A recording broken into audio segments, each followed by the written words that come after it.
الله أكبر. الحمد لله رب العالمين الرحمن الرحيم مالك يوم الدين إياك نعبد وإياك نستعين اهدنا الصراط المستقيم صراط الذين أنعمت عليهم غير المغضوب عليهم ولا الضالين.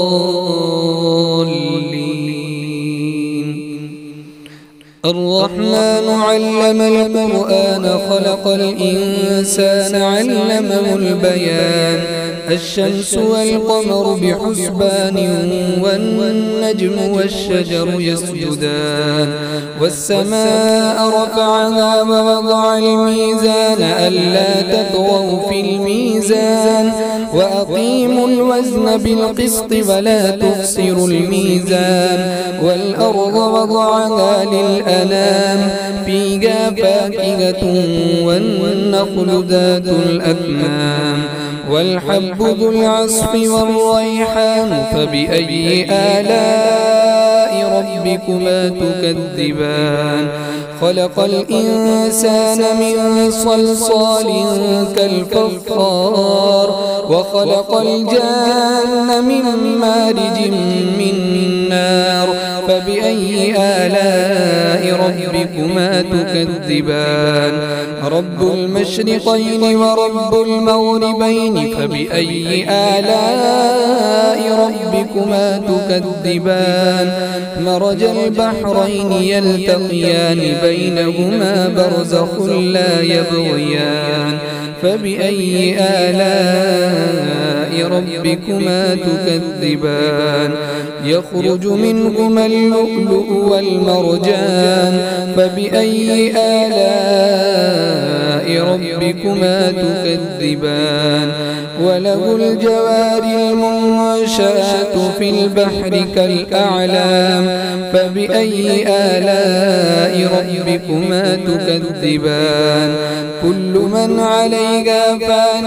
ويبقى وجه ربك ذو الجلال والإكرام فبأي آلاء ربكما تكذبان يسأله من في السماوات والأرض كل يوم هو في شأن فبأي آلاء ربكما تكذبان سنفرغ لكم أيها الثقلان فبأي آلاء ربكما تكذبان يا معشر الجن والإنس إن استطعتم أن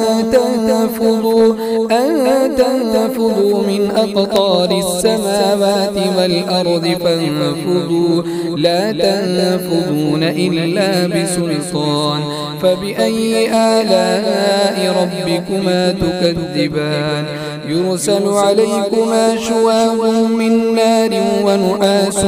فلا تنتصران فبأي آلاء ربكما تكذبان فإذا انشقت السماء فكانت وردة